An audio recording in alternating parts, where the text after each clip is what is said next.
All right, I should be live. I'm going to try to avoid the business of waiting until I see myself speaking. Hopefully, this is all working the way it should. Give me just a moment, ladies and gentlemen, to take the link for this stream and share it on social media platforms, because for whatever reason, either YouTube won't allow me to know what the link is beforehand, or perhaps there's something going on where I simply do not understand it. That is always possible. Alright, so let's see if I can share this. Apologies, ladies and gentlemen, and apologies for the fan noise, which I cannot seem to deal with at this point. Alright, there is the link. It looks like it is live. Hopefully you guys will let me know whether or not the audio and video look like they should. Let me just post this link and we can get started.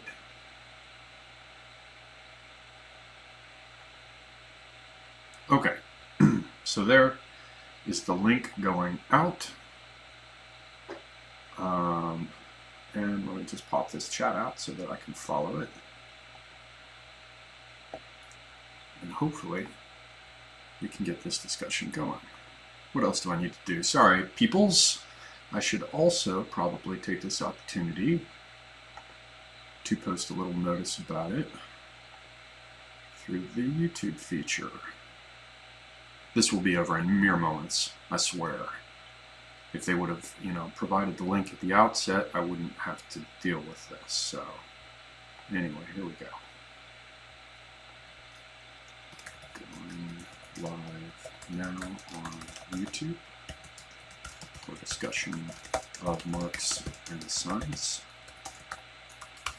Other things, followed by AMA. Let's see if I can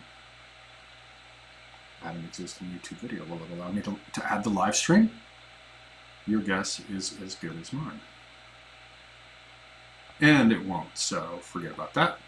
I've already put the link in it, post, and we are done. Okay, so I have to check the chat. Okay, people are in the house. Okay, so let me know if the audio is working. It says there's audio sync issues I'm getting from one person. I expect that there will be fan noise in the background. Sadly, there is probably nothing I can do about that at this point.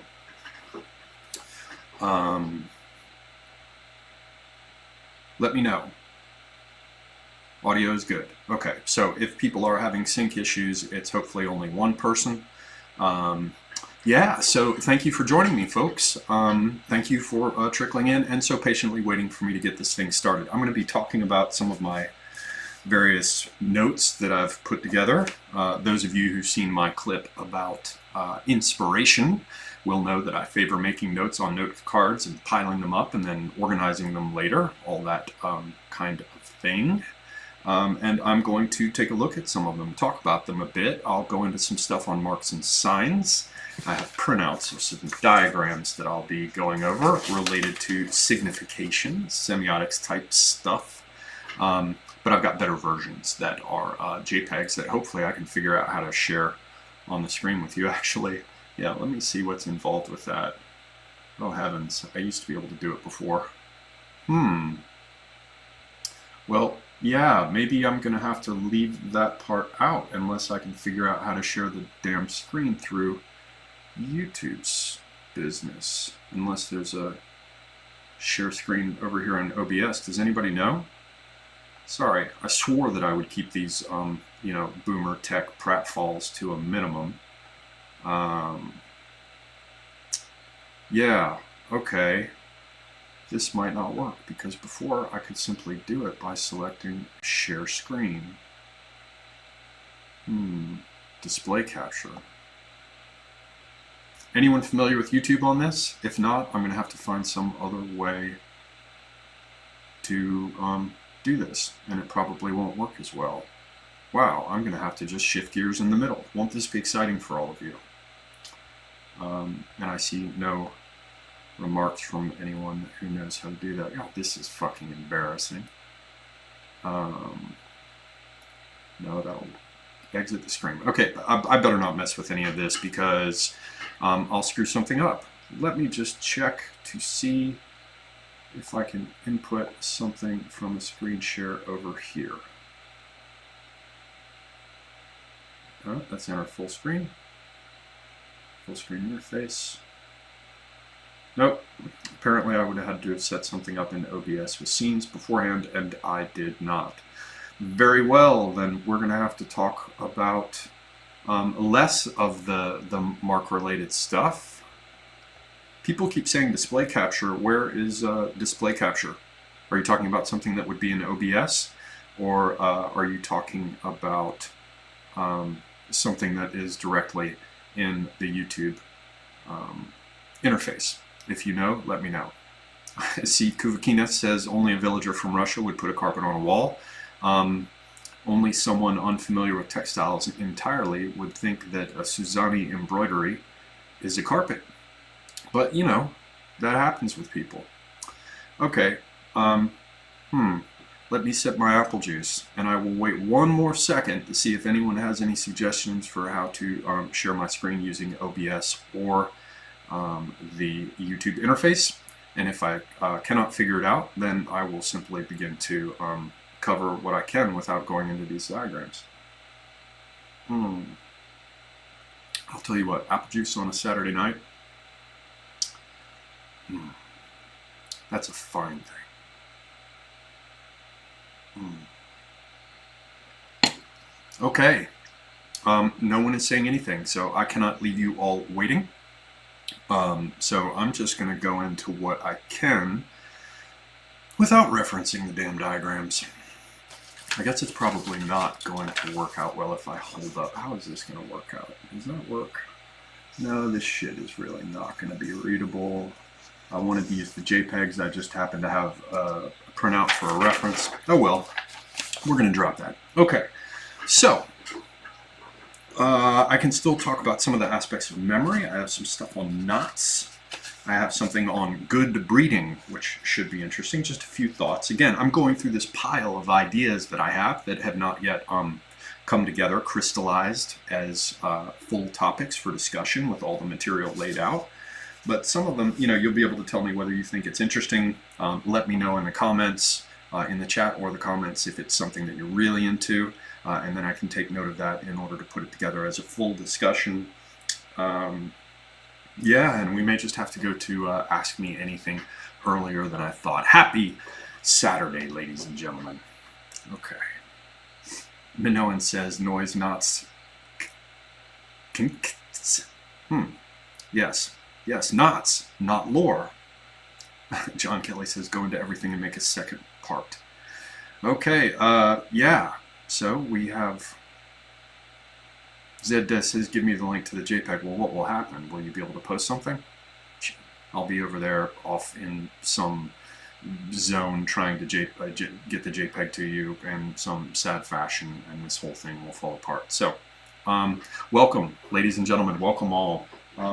Shit, I don't even have my books closed, so I can't even chill. So, all right, first off, I noticed a bunch of people at the beginning saying, what's going on with JF?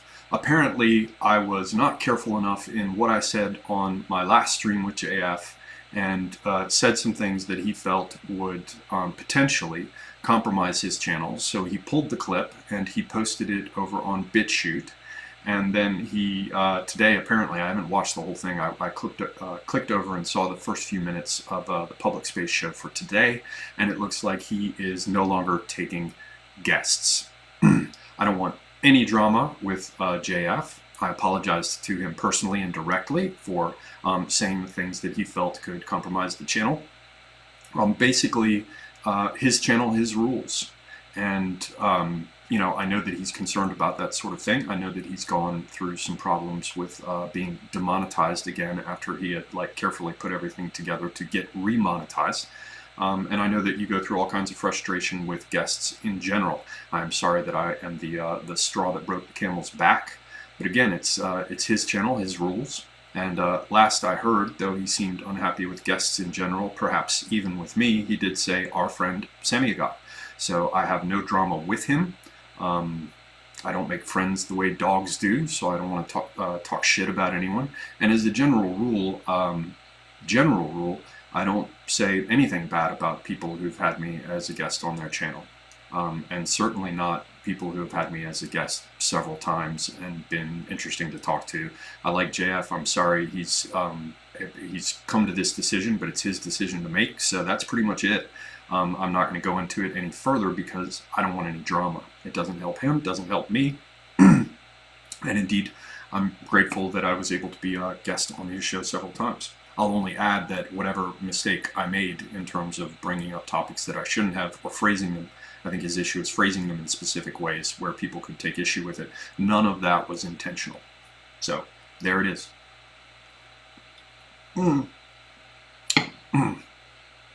That apple juice is stout.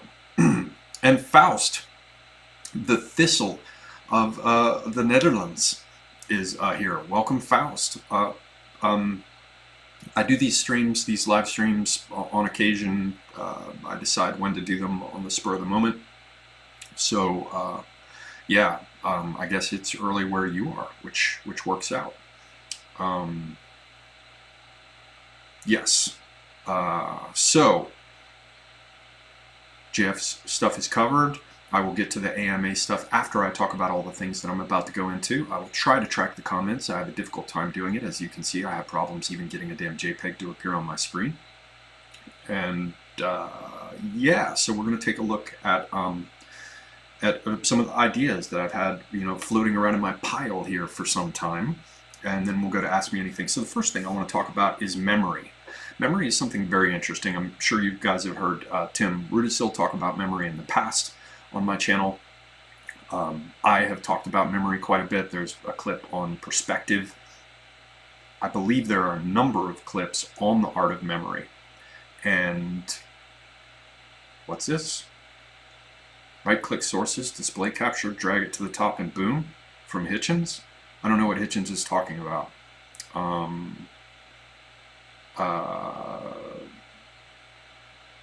Give me if that's for how to share JPEGs, give me instructions in some way that even an idiot child could understand, because that fairly accurately describes me. And remember, I'm using OBS and the normal interface for YouTube. So memory. We don't focus on it anymore. We have this overarching idea of information.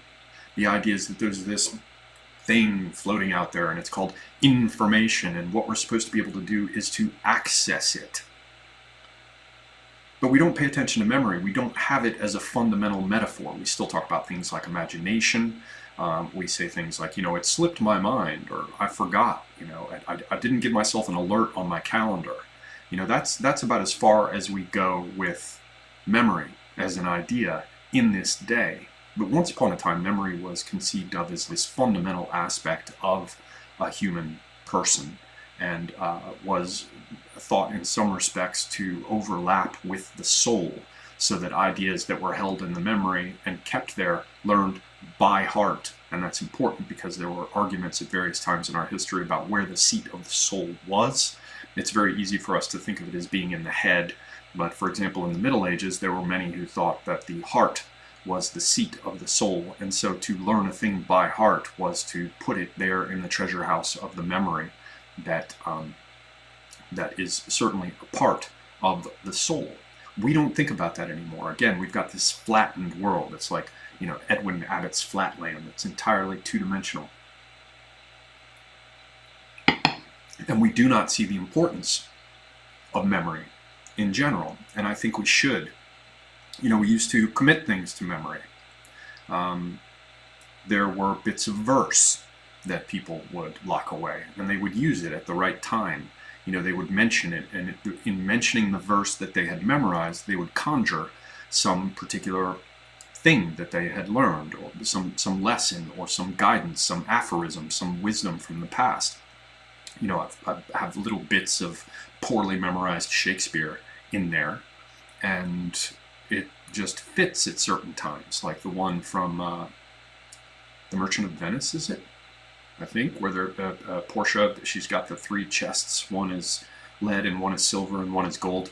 And Bassanio, I can't remember. One of the characters in the play has to choose between these three chests in order to be able to win this woman as a bride. And so she's watching carefully to see which chest he's going to choose. And he recites to himself, "So may the outward show be least themselves. The world is still deceived with ornament, or by ornament. How many cowards whose hearts are all as false as stairs of sand, wear yet upon their chins the beards of Hercules or frowning Mars, who inward searched have livers white as milk. These but assume valor's excrement to render them redoubted."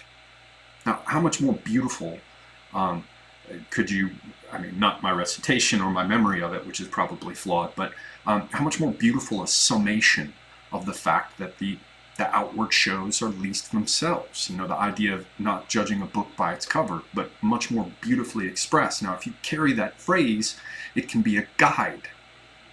Indeed, there was an example. It's in a great book by Mary Carruthers called The Book of Memory. And unlike Frances Yates, who looks at the art of memory in general, this woman looks more specifically at mnemonic techniques and theories about memory from the Middle Ages. And she references, if I recall correctly, here I am discussing memory, she references a situation, I think it's with Abelard and Eloise. And this, I think that's 12th century. You know, Abelard the Peripatetic, the famous philosopher who got involved with a woman whose uncle did not like that he was fiddling about with this woman. So as I recall, he sent some of his boys in. Maybe he himself was involved in it. They rolled in on Abelard when he was asleep and cut his manhood off, as I recall. And I think, what's her name, Eloise, had to go off to a convent. And at the point where she was in love with Abelard. And at the point that she was going to basically sacrifice her life to go off to this convent, never be in love again, never, have a relationship with a man, to suffer this fate, she recited a piece of classical Latin poetry, and I believe it was something that one of the famous Roman matrons, known for her virtue, said at some point when she committed suicide or made some major sacrifice to support her husband. You can see my memory's not that great because I can't remember the anecdote, but the point is, she herself was on the threshold of doing something. It was a major transition in her life, and it required her to summon her courage and attempt to activate her virtue. And so she went to that part of herself where in her memory she had the phrase locked in, based on this idea of, the Roman standard of ethics and what a woman must do to be virtuous, and she recited it herself before she then took the veil and went off to the convent, as I recall. And so I think that underscores the way in which our memory can link present circumstances and our decision-making process, which obviously has a role to play in ethics and morals, right? Choosing the right course of action rather than the wrong one. You see this thing before you, and then you reference this thing in your mind. I mean, when I'm trying to study, I will very often remember a line from the Tao. The way that can be named by man is not the eternal way.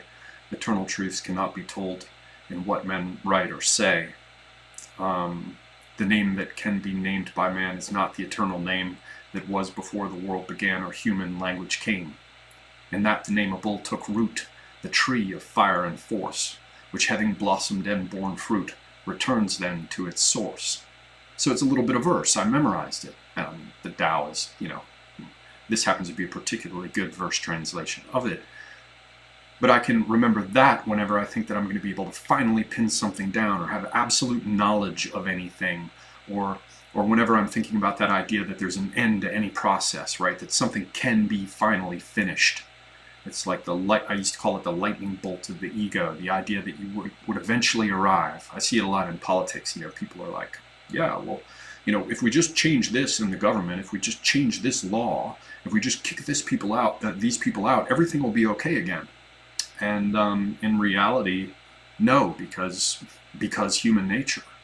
There is never anything that is finally finished. Certainly, least of all, among the things that could be, is human understanding. And so I conjure this expression, and it connects somehow to the knowledge that I have locked away inside myself, and I make it available through a recitation of this phrase. I mean, like you guys have probably seen when when I'm a little bit out of control, I'll do a clip where I recite some poem. One of them is Ode to the West Wind, and lines from that poem fit with the arrival of autumn when the west wind comes. A wild west wind, thou breath of autumn's being, thou from whose unseen presence the leaves, dead, are driven, like ghosts from an enchanter fleeing. Yellow and black and pale and hectic red, pestilence-stricken multitudes, O thou who chariotest to their dark wintry bed, the winged seeds where they lie, cold and low, each like a corpse within its grave, until thine azure sister of the spring shall blow her clarion over the dreaming earth, driving sweet buds like flocks to feed in air with living hue and odor, plain and hill. It's a bit of verse, but when the season change comes and you smell the dead leaves, you can feel as the atmosphere becomes less humid, as the cold weather comes on, and somehow the first scent in your nose of this fall locks in and carries you back to every previous fall you've ever experienced. It's knit together somehow. Instead of a spiral, it momentarily becomes a kind of circle. You feel that you've come round again, and it connects you to your past. This is a way that verse can be applied here in memory. But again, we don't think of it that way anymore. That's not how we approach the memory. Well, I'm older than 50. Jesus Christ, man. Now all the ads that come on, because I'm an old bitch now, all the ads are like old people with problems and Prevagen, and it's just horrible. So that's all I see. So I'm forgetting things. I'm not as much on the ball. That's our idea of memory, something that you take a vitamin for, not a gateway to the interior of your soul, complete with everything that you've ornamented or fitted out your soul with, and intentionally, with prudence, in order to have recourse to these various understandings, these paths of virtue that come from memorizing this thing or that. And it doesn't have to be verse, it could be the sound of a tune. I mean, I remember Tim talking once, because he spent quite a bit of time working in titty bars, and he would talk about the music that was chosen. I mean, he talked about many other things too, like the pink lights in the clubs, which hid the pimples on the women's asses and things like that. You look lovely under pink light. Don't put a black stripper under a green light, though. The light that is cast upon a thing lends a kind of tincture. Likewise, the music that is played at a given time. You've got a whole group of people who are, in there. They're paying their money to have a girl, sit on their knee and give them a bad case of numbness and stripper leg. And then that music comes on. Tim would always talk about Dr. Hook. I cannot connect, because Dr. Hook was not my thing. But I'll tell you what, if I were to go to a strip club, I don't anymore, but if I were and I were sitting there and some Nine Inch Nails song came on, it would take me back. If I was in a strip club and somebody started playing Depeche Mode or something, it would lock me in with that time in my past and conjure that reaction, much like the smell of fall coming on that I mentioned. And you can see how that works with radio stations, and the way in which all kinds of targeting and advertising is aimed at age cohorts. So I see advertising for, shit like erectile dysfunction, or Prevagen, or I'm forgetting things, or, diabetes advertisements, just because I'm in this age range. They've decided that I can be targeted on that basis. Young people can be targeted on the basis that, in many respects, they're still fools, simply because life hasn't, slammed their fingers with hammers enough to cause them not to reach out so eagerly for everything. Monkey learns, fire burns. But memory, in the sense of a collective group, a cohort. I sometimes hear somebody sing the Star Spangled Banner, and I'm like, wow, they did a good job. Wow, that's the song of my country. The songs that you sing together, the music that comes from a time, the scent of a season, the bit of verse that is tied to a particular understanding you had. I mean, these things can combine. So you have a music that goes with a feeling, and it came from a time of year. So you were deeply in love with someone, he or she, fill in the blank, shit all over you, but you remember that time when you were in love, and it was during the fall, and it was when you heard this song, and these are the lyrics. And so whenever you hear the song and the lyrics, especially if it's around that time of year, it'll take you back and it'll make you feel sad. These are like little wormholes, so to speak, that lead to these different understandings in these different times, these different places in our memory, but you could almost say that it's within the landscape of the soul. And yet we don't have anything to do with that these days. What we call news, for example, it's nothing more or less than a game that's played with the short-term memory. You know, while we do not take advantage of all the lore that exists in our culture that would be valuable to us, these kinds of things that I'm talking about, but not looked at after the fact, thought about with prudence beforehand, that we can use as tools. No one teaches this in school. No one teaches you the art of memory. They say learn it by heart, just recite it over and over again. If they even do that. I mean, at this point, everyone's getting a monitor tan looking at a laptop in a classroom. But we don't think of memory that way. However, what does happen is that memory is, or knowledge of memory and how it works, is used as a weapon against us. And one of the ways is with news. You know, you've got the idea of short-term memory and long-term memory. Now, you'd have to get somebody like Edward Dutton on, who's looking at the most recent papers on psychology or cognition or whatever. I haven't looked at it in a while. There's probably all sorts of contrasting, competing viewpoints other than the one I'm mentioning here. But once upon a time, it was a reasonable idea to imagine that there's a short-term memory and that certain things need to stay within your short-term memory for long enough for them to really make an impression on the long-term memory. So it's kind of like, think about a cow with multiple stomachs, right? It's got to be in the first stomach long enough to get digested to be passed on to the second stomach, if you will. That's not a great metaphor. But the long-term and short-term memory seem to have some kind of a relationship like that. So if things don't stay in the short-term memory long enough, then how do you really, so to speak, get the teeth of your memory into them and fix whatever it is in your memory? I mean, we see this kind of thing all the time. If someone tells me a telephone number, no one does this anymore, they just put it in their phone, so I'm going to sound like I'm ancient, like I'm Joe Biden talking about a record player. But once upon a time, people would give you a telephone number, some of you remember this, and you would write it down. And writing is actually a thing probably most people don't know how to do anymore. And I found that with the muscle memory of writing, it would somehow fix the number. If I just heard it and repeated it to myself once, I'd probably forget it. But if I heard it and wrote it down, the muscle memory would somehow link to it and I could remember the number. Likewise, if things spend enough time in the short-term memory, then they can be fixed in the long-term memory. But as I said, this kind of thing can be weaponized. So take a look at this idea of short-term versus long-term memory and the way the news is used. We have this news cycle, as it's called, which is kind of like bulimia, you know. And all of them, all the talking heads, when they open their mouth, it would seem fitting that they would have all the enamel rotted off their teeth by the stomach acid as they gibber and gabber. Basically, with the short-term memory, they just pump things in. It's like a tube. And the length of the tube indicates how long the things will be in memory. It's like a push-up pop. You shove something in one end, and it just sort of falls out like a turd at the other. As you push more in, it overflows out the other side. Now, if that short-term memory is of a certain, how do I say this? You could probably mathematically express it in some fashion. The length of the tube corresponds to the amount of time something has to be in the short-term memory. And the rate at which new crap is pumped into the short-term memory is designed to ensure that nothing stays in that tube long enough for anything to get locked in. You don't remember anything. Your head is full of nonsense. I mean, like, something that happened 3 months ago, if it's mentioned on the news, the guy's going to have to go into this long discussion to remind everybody of what it was that happened. So, memory, as I was talking about, is something very important. I talked about some of the reasons why, how it ties to ethics and virtue, to say nothing of knowledge, understanding, education. And I've talked about the way in which it's been flattened. And I've talked about the way in which some aspects of how the memory works have been weaponized.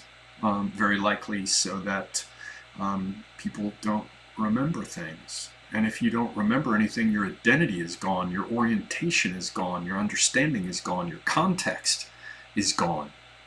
And everyone just still sort of dribbles along. Let me see if I have anything else here under memory. Well, there's a bit that's in my perspective clip. It's called On Perspective. You can find it in the back catalog of content if you can't find it on YouTube. That's another weird thing, man.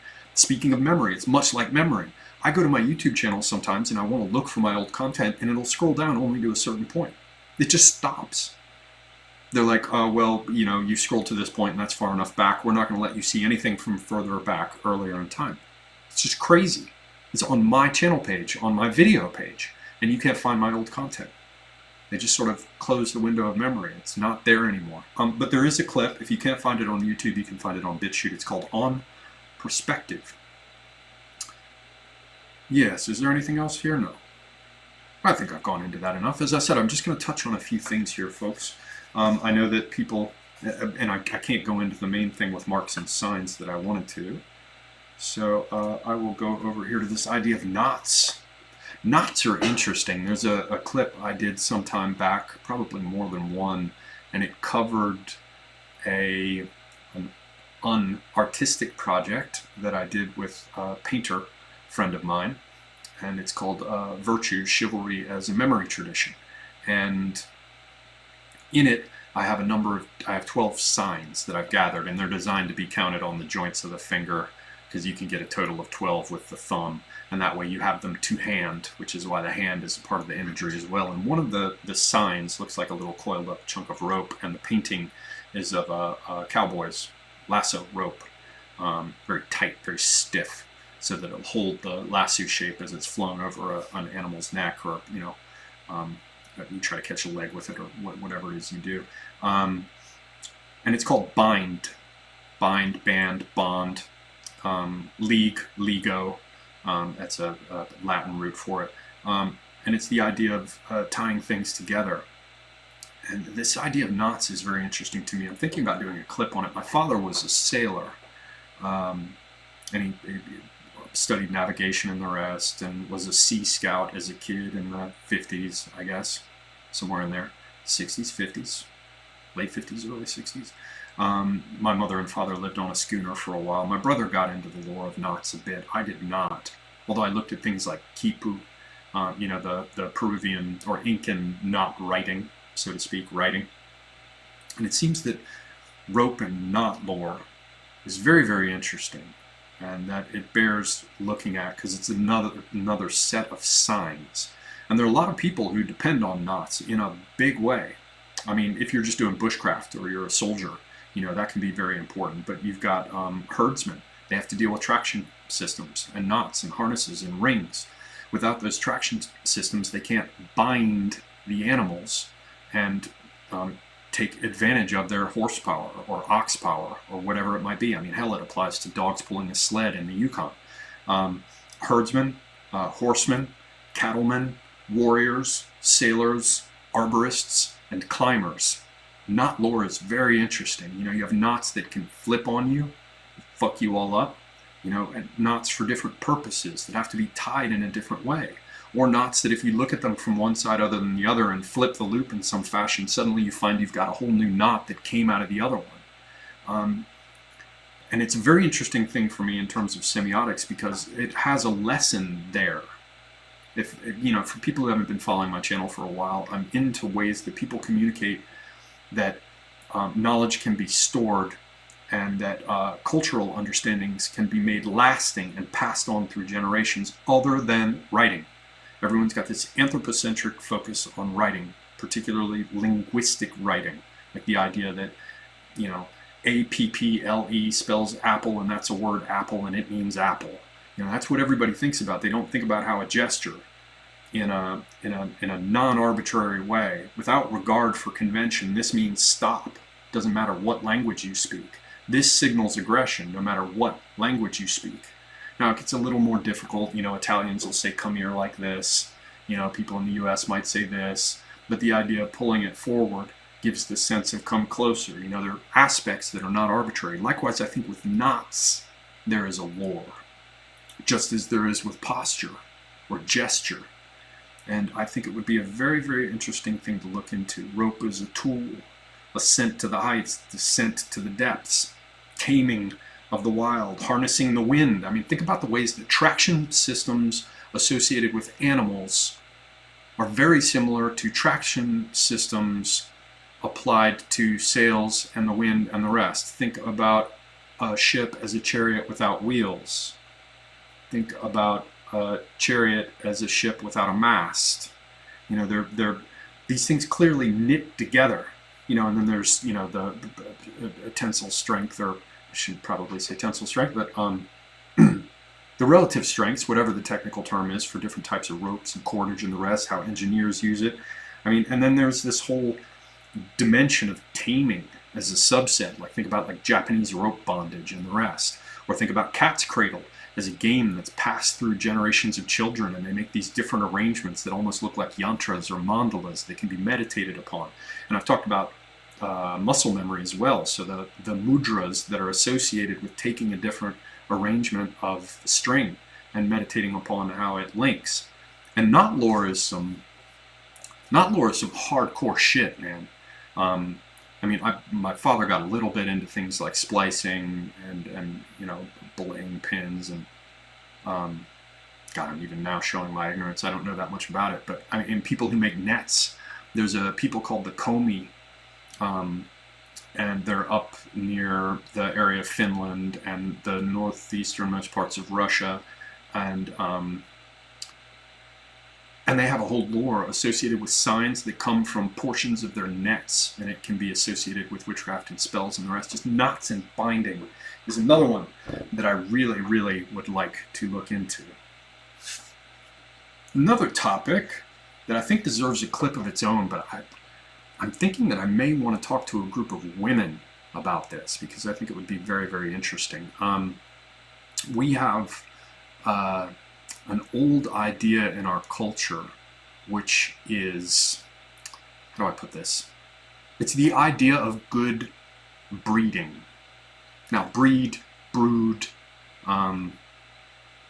they go back to the roots of the idea of keeping something warm, cooking it in an oven, or, you know, brooding angrily is like trying to hatch an egg of your displeasure. There's a whole set of etymological constellations that go there, but it's the idea that, you know, the heat of the chicken sitting on the egg is what makes it possible for the chick within it to grow and eventually hatch. So breeding, broods, a brood of children. It's a whole net of semantic relationships in it. But it's something that we don't think about anymore. When's the last time you heard about good breeding? Now, it doesn't just mean like, you know, the idea of genetic, because you do hear about things like, well, genetically, we did the 23andMe test on you, and it looks like that if you mate with this person, you've got X percentage of having a major problem. But we don't just think about it the old way we did, which is good breeding. I remember when I showed Tim a picture of a woman that I was just fucking jaw-dropping into, and he just looked at her. What a dick. What a dick. He just went, low ears. I was just like, I was shocked. I was horrified. He pointed out that the woman's ears were a little low, you know, relative to where they should be, and how you have problems if you breed with someone with low ears. But once upon a time, that was known. You know, there are all kinds of symptoms that physicians are aware of, you know, clubbed fingernails associated with heart problems. There are all kinds of signs. And some of them are genetic. And there is the idea of whether or not two people will fit well together. So there's the genetic dimension of good breeding, but there is also the idea of nurture, right? How you're going to raise them. You know, they're not, granted, they're not entirely, it's not all tabula rasa, you know, it's not a blank slate that you're going to shape this person from, despite the devout and deeply held wishes of the utopians. Nevertheless, we do know that with a certain type of care, you can have an effect on how children are raised. You can give them certain abilities, skills, the things that they'll be able to do. And so that's an aspect of good breeding as well. It's child rearing. And yet we've turned all of that over to the state. And I mean, this topic is fascinating because you can look at things like, you can look on one hand at the aspect of education, this idea of nurture, rather than breeding specifically in terms of who you choose as a mate, what type of child you'll produce. But there is this idea of education itself, and you can say, well, should our children be raised by the state and indoctrinated with their own ideas? Does it make sense instead to do homeschooling? Can we look at Waldorf schools? Can we look at the ideas of Steiner? And what's the other damn one? God damn it, what is it? There's a school here called Paideia. It's not the Waldorf schools, it's the other one, damn it. I can't remember, but someone will mention it in the chat. The point is that there's the aspect of education. And do you do that on a family basis? Do you educate your child into a family? Or do you simply turn the child over to the state to have them educated into a state? With families, I've talked about this, I think, in my clip on houses and households.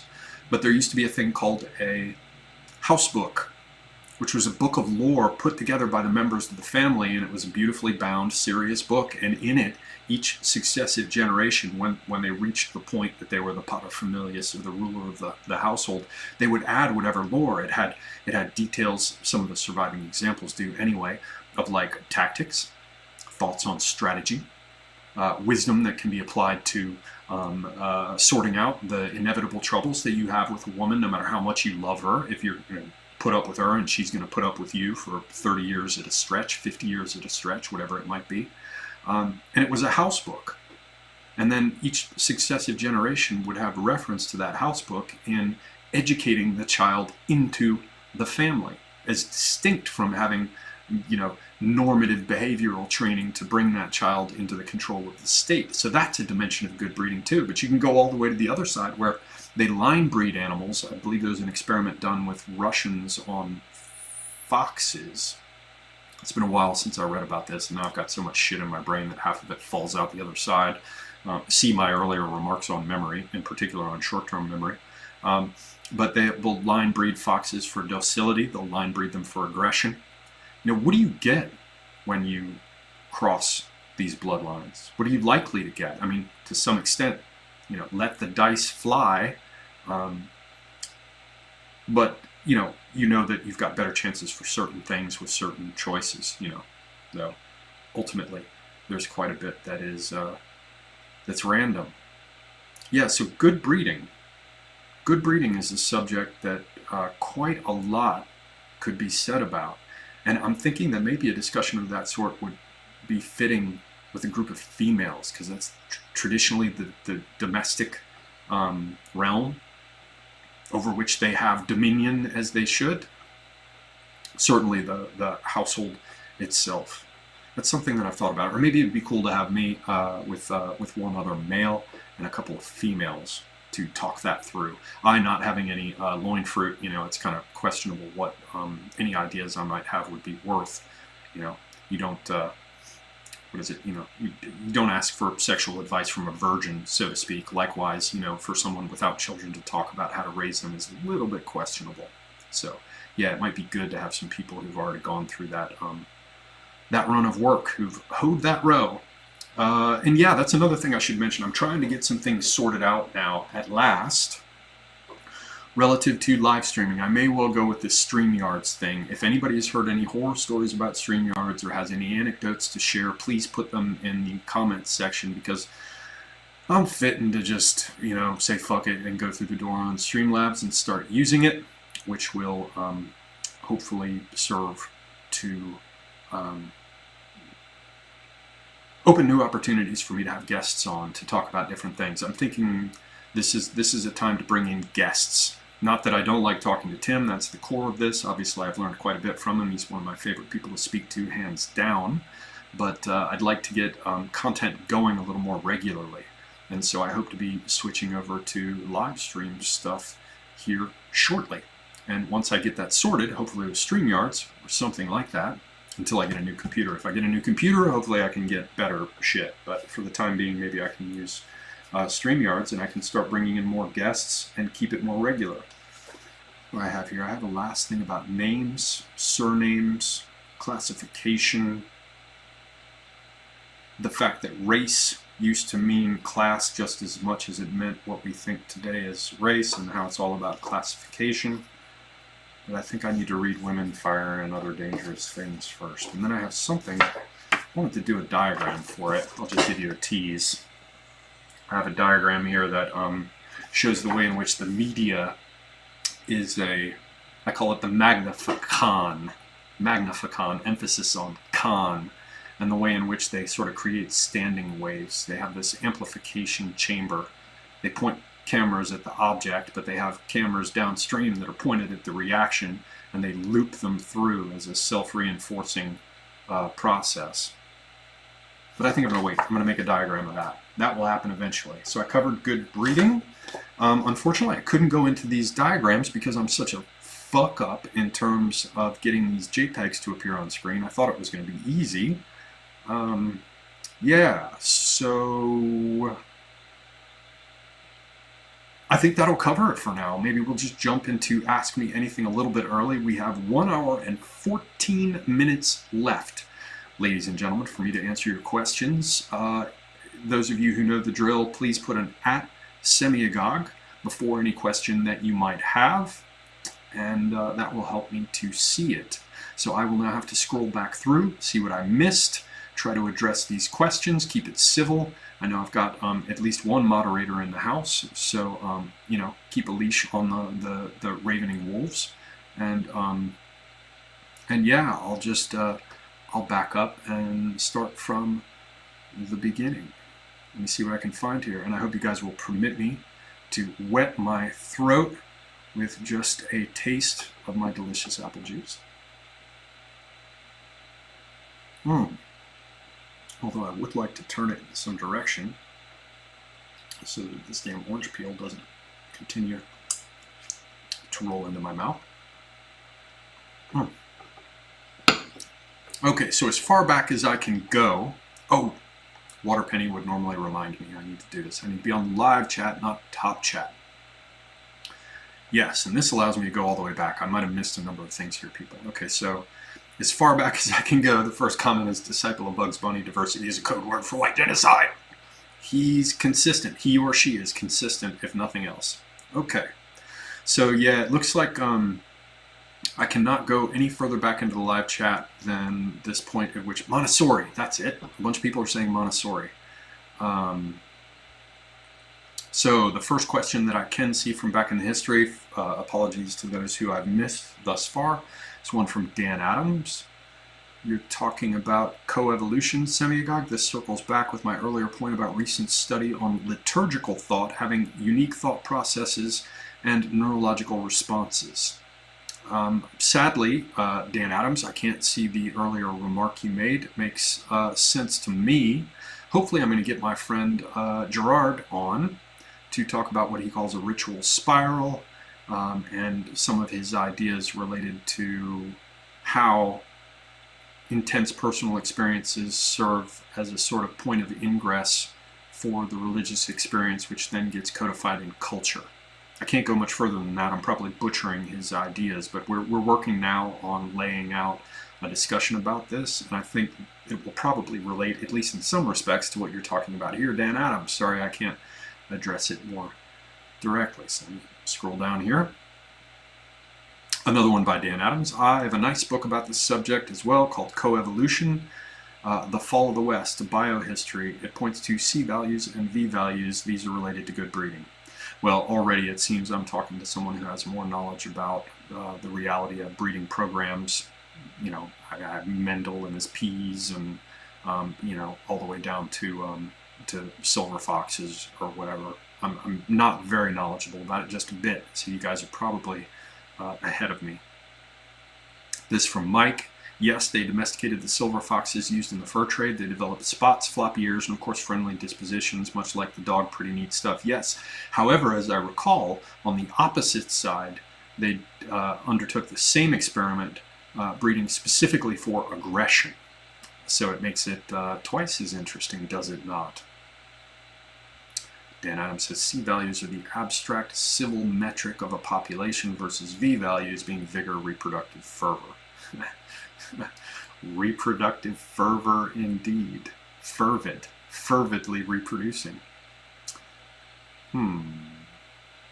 Scrolling down here, ladies and gentlemen, I usually will not see what you have asked questions about unless you put an @Semiogogue on it, except occasionally I come in and catch it. See all sorts of people in the house that I know. Guy from V, disciple of Bugs Bunny. Chaos Nation says Semiogogue StreamYard. Semiogogue. StreamYard is okay. Just remember, every time you want to show a video during streaming, you have to go into the settings and tick audio, or it's silence for us. Happens all the time with others. Well, that's good to know. Thank you. Because these are exactly the kind of things that I need to know about, so I don't trip over my own dick. Calrissian 360. Semiogogue, when are you going to have a sit down with Dangerfield on his stream? You're one of the most requested guests. I did not know that. I catch some of Dangerfield's stuff. Love to talk to him anytime. I think the best format with him would be something to dig a little deeper on the reading he's done. He can come across, and indeed is, someone who's got a quick tongue and can roll with conversational changes and, put the flash on someone. And I think he has that naturally. But what was surprising in a discussion of his, surprising to me anyway, I can't remember who it was. Was it with Morgoth, maybe? I can't remember, but memory. Listen to me. I'm a good person to pay attention to as regards memory. But he was talking about a bunch of the leftist reading and POMO stuff that he had looked into when he was younger. And for all that on the top, he seems like he's got a hustle on, which works great to do live streams. It keeps it entertaining and interesting. He's better at that kind of thing than I am. But he's also read quite a bit, and it emerged in some of the stuff that I saw with him that he's a well-read guy with some interesting ideas on the, academic, scholarly, or intellectual side of things. So I think the trick with him, to make it so it's not boring for him, and so that his audience would like it, or I, have him over on mine once I get my live stream shit figured out. The trick is to pick the right topic. White Healing says, I love it when Semiogogue's talking about his field of study. Why, thank you very much. Minstrel Live says, Semiogogue, what do you think of the NFAC activity? I'm sorry to say that I don't know what that is. So let me know. Doomer Tears says, Semiogogue, you seem continually preoccupied with the UK scene and personalities rather than your domestic. Why is that? I follow my scene, the US scene, in terms of political developments and things happening more closely than I do in Britain. And the times when I thought that I had figured some things out about how shit worked in the UK, I was disabused of that presumption pretty quickly. I thought Nigel Farage had a chance in the last election, which is just, in retrospect is absurd. So I follow things more closely in terms of politics and the rest in the US. Now, in terms of the people and their channels, you're quite right, and I've thought about it myself. I think part of it is that early on, Millennial Woes had me as a guest on his channel, and Academic Agent had me as a guest on the channel. And through Millennial Woes, I heard about Morgoth, and I just dig Morgoth. I like his stuff a lot. His channel, his content. And Daughter of Albion, produces great stuff. They're smart people. They're sharp. Now, there are people who had me on their channel as guests, like one of the early ones who helped me a lot in terms of getting my channel established is Jason and Jared, No White Guilt and Great Order.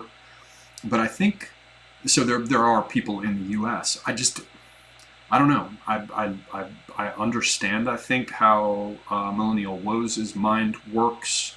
I certainly don't think it all the same way that Morgoth does.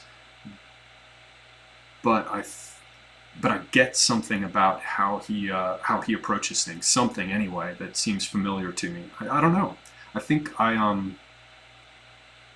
I don't know, I connected with, I didn't connect with them because I don't know them personally. I don't mean in that sense, but I dig their content more. There's just somehow, sometimes when something is a little bit off from where you are, it's easier to engage with it.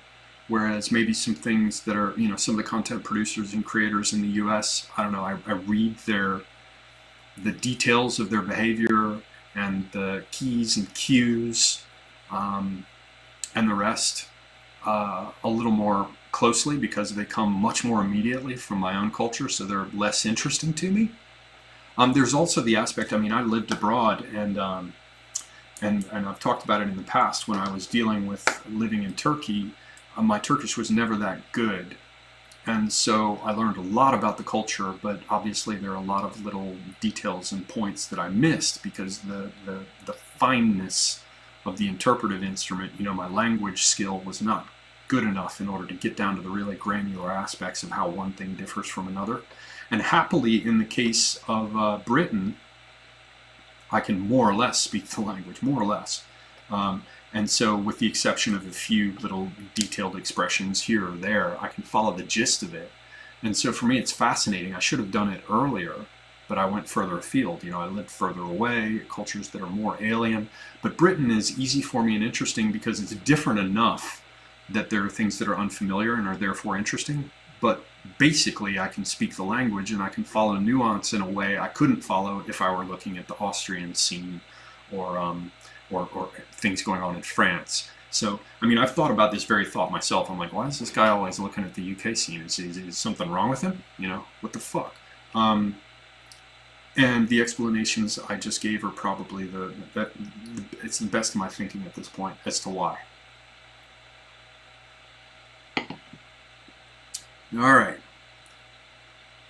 Mudblood 96 says, Semiogogue, what is your ethnic background? My mother's mother was Greek and German.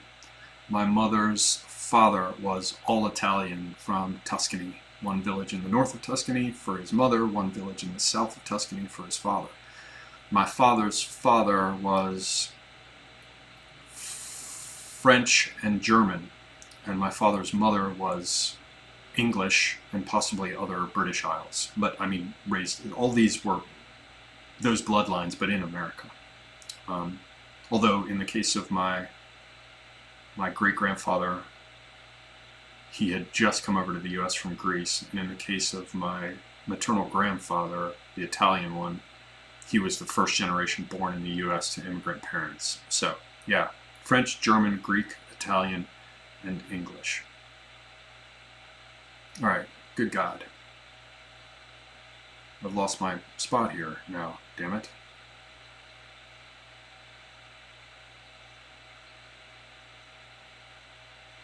Okay, I think I've caught up. Sorry about this.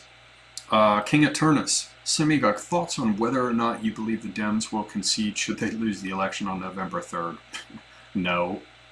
I think actually for them it's less important that they win.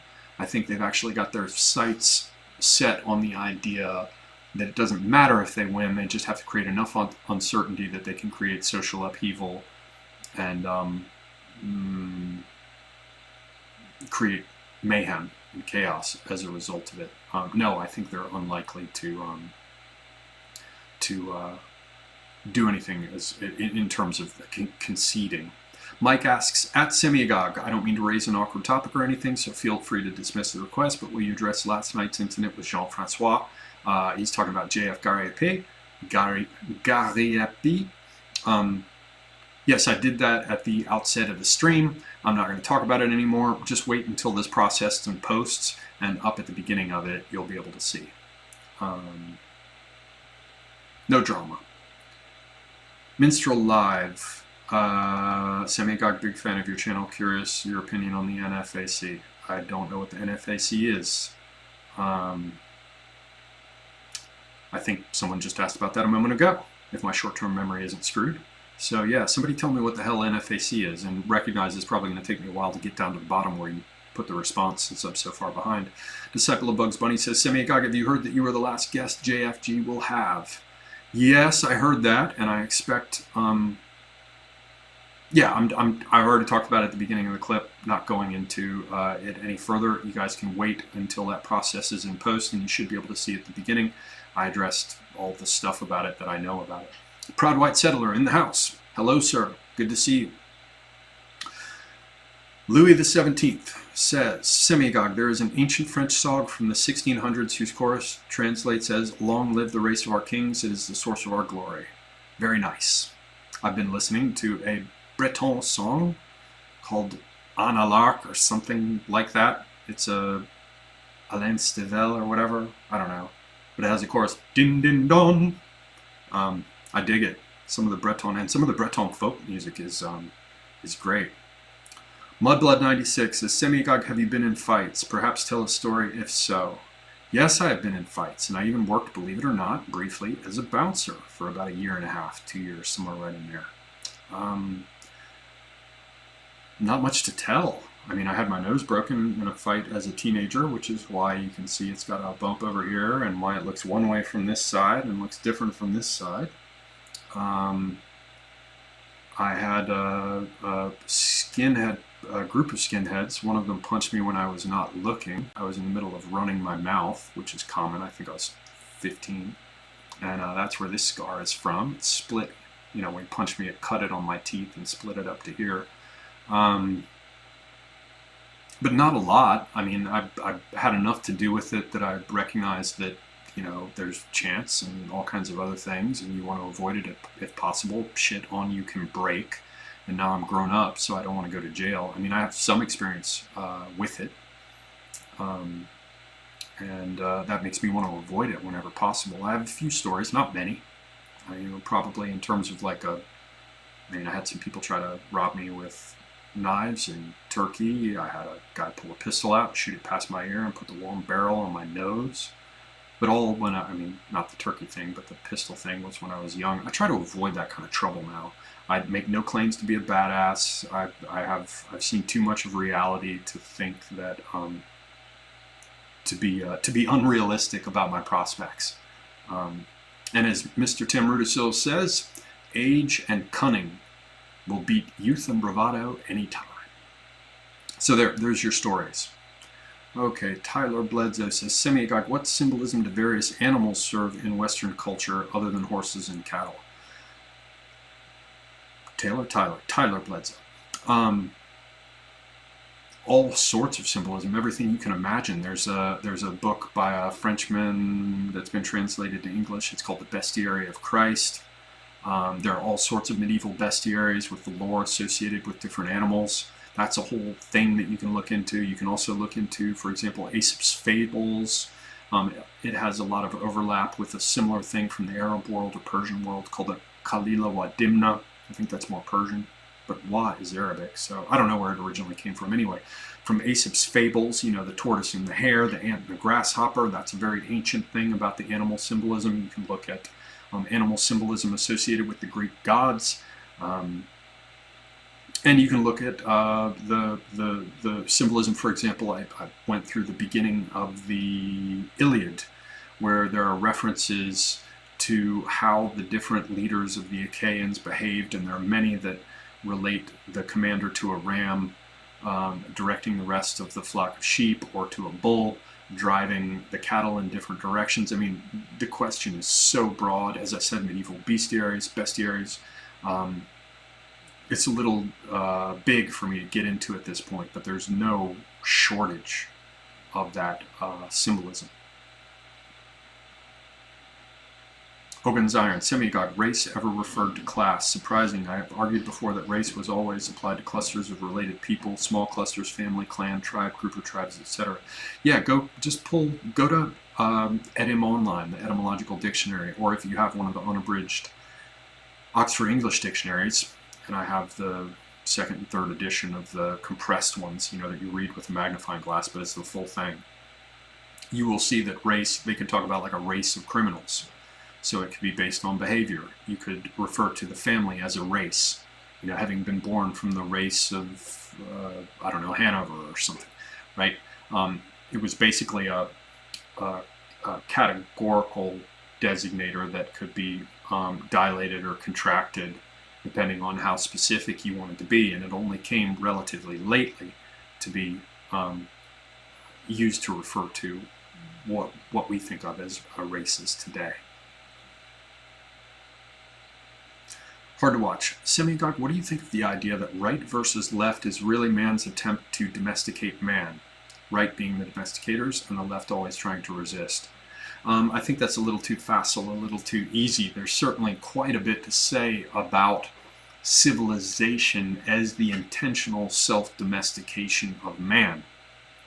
And I think even Nietzsche has a few things to say about that. And then there are some works produced in Germany in the middle of the 20th century that explicitly put forth the idea that civilization is itself a form of domestication. And so if you go back to this idea of the silver foxes that we were talking about earlier, the idea of line breeding them in particular ways to get particular characteristics. And with domesticated animals, you know, you get the floppy ears, the friendly dispositions, but you get a number of other things. I think I've talked about this in the past. So like with really wild animals, they'll have to go through these really often for some species. They'll have to go through these really elaborate ritual signaling sequences back and forth before let's say the T's are crossed and the I's are dotted, and the creatures will decide that it's proper for them to mate. Whereas when they've been heavily domesticated, basically you make sure you got, you know, when they're in rut, you know, you put them in basically you put the two animals when they're ready in the same cage, and no matter where they come from, they'll fuck, you know, or breed or mate. So there's a lot to be said about that in the sense, this basic idea, again, it's an oddly mid-20th century German idea, and I haven't seen more of it since. I only read about it in the work of a Swiss zoo specialist who studied animal behavior named Heini Hediger. And I've got it here actually in German. I need to get with someone who speaks German who'd be willing to translate it, but it'd be a bunch of work. And I'm not sure the game is worth the candle. But anyway, they put forth the idea that domestication of animals corresponds to man's civilization of himself, and that along with that civilization come some of the same problems that you see with animals when they're domesticated, like them being sort of less wary, more trusting, they'll breed with anything, they become ridiculously compliant and willing to roll over on their backs and piss all over their bellies like a frightened puppy. There's quite a bit in that whole subject that I don't have my thoughts arranged for now, but it's those be deep waters. Puppet Perception says, Semiogogue, are you a color? Am I a color? I seem to have a little bit of difference between me and the background white. So, yes, sickly pink, depending on the lighting, ranging over into lizard purplish green. Yeah. So, Amanda Anderson says that I'm no longer a color. The lack of sun has made me translucent. Thank you, fair lady. Yes, my monitor tan has, yeah, I don't know. Okay. Semiogogue, I love the streams with AA and that whole group. Yeah, I enjoy talking to them. We'll see if I'm back on there anytime soon. Dawn Browning, Semiogogue, I remember that my gran saying she's got good genes. Naturally, I'd love to see you with Dangerfield Tin Hut. Thank you, Miss Lady. Field Marshal Dawn Browning. We shall see what happens. Again, I think the key to that is having a good topic. Dan Adams says, is there a way to bulk dump my earlier post for your perusal, Semiogogue? No, I think what's going to have to happen is this will process, and normally what happens when the live stream goes up, it at first will only give you like, it'll be missing like the first 20 or 40 minutes or something, and then after it processes with YouTube, the rest will be up. And at that time, unless something really weird happens, it's happened to me once and I lost the chat, I'll be able to go back and look at the chat and see what was said earlier. And if I have time over the next coming days, you know, I'll go look just to see who was saying what. The Mad Mercenary. Semiogogue, why is it that standers... Oh, is this the Mad Merc who I did the live stream with Radlib? Hello, sir. Hello. hopefully we can work out a further topic to talk about. I enjoyed talking to you guys before about China. He says, Semiogogue, why is it that standards for the sexual market, mental, income, physical, both appear to be tightening and loosening? Women go for top 20% of men, but sleep around and have illegitimate children. Well, because they always want what's at the top. Yeah, when I was a teenager, I had a woman that I had been seeing for a while, and she saw that it was clear that I was 16, 17 at the time. She was like 14, 15. And she saw that I was not going to be a good regular boyfriend for her, so she went and found a good regular boyfriend for her, and then would come and darken my doorstep when she decided she wanted to get her groove on. And I remember her saying to me, and I will never forget it either, she said, I want what I want. And I was thinking to myself, all right, it's your relationship with him. Now, later in life, I don't indulge in such things. I don't like 3-player games. I only like 2-player games, thank you. But yeah, I think much of it they would explain is that, I want what I want. It's like I've heard women say when they get a boob job, they're like, I did it for me.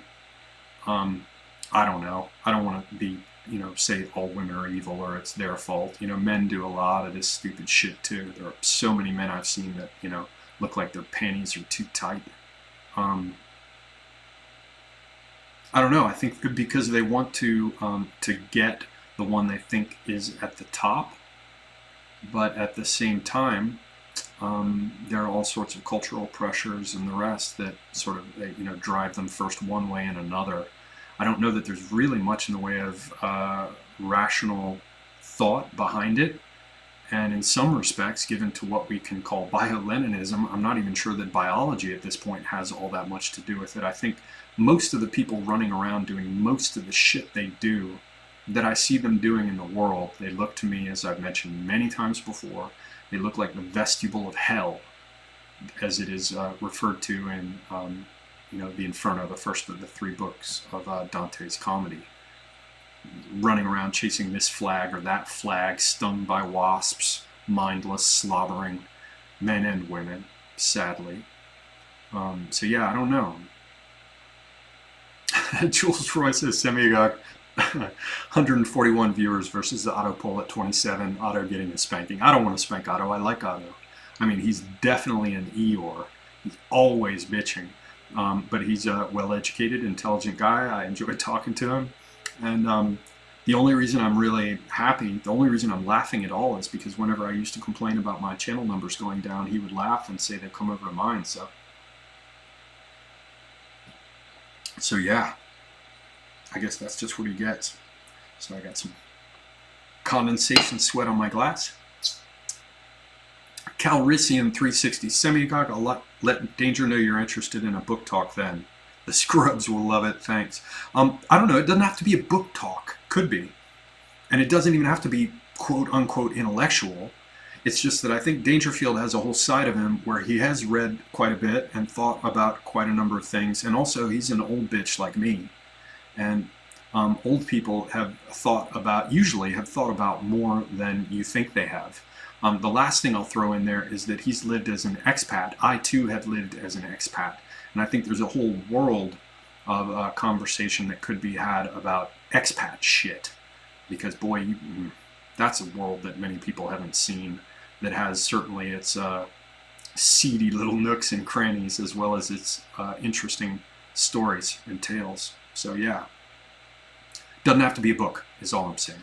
Let me scroll down here. Let me see if I can... Oh, have I gotten to the bottom now? Have I caught up? Let me see. Good God. All right, looks like a few questions are coming in. Where am I?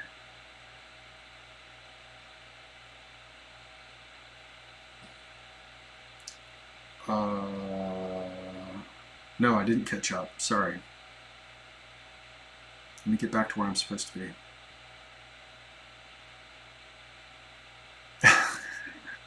MCTS, have you made peace with your mortality? Fuck no, I have not.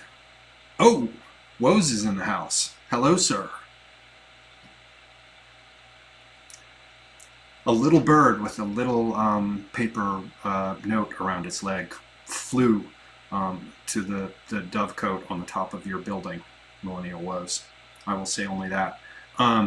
Welcome. Okay, so where am I? Okay, I think I found where I'm supposed to be. King Eterna says, Semiogogue, do you own any cryptocurrencies or have any thoughts on them? No. Man, when I was younger, I used to have cool kid friends, and they would just explain shit to me. Like, if I were having a problem trying to figure out what live streaming thing to happen, I'd be like, and they'd be like, fuck off, man. I'd be like, look, I'll pay for the pizza, just sit down and show me how to do this. And within 15 minutes, I'd have it figured out, and I'd be done. I'd have people where I could just pick up the phone and call them. They'd be like, do it like this, fool. Now I'm old, and so I don't have as many friends in my immediate circle, and so I'm missing that thing that I would need, given my laziness, if I were to engage in cryptocurrencies, which is I need to be able to just sit down and have someone be like, nah, you do this, you do that.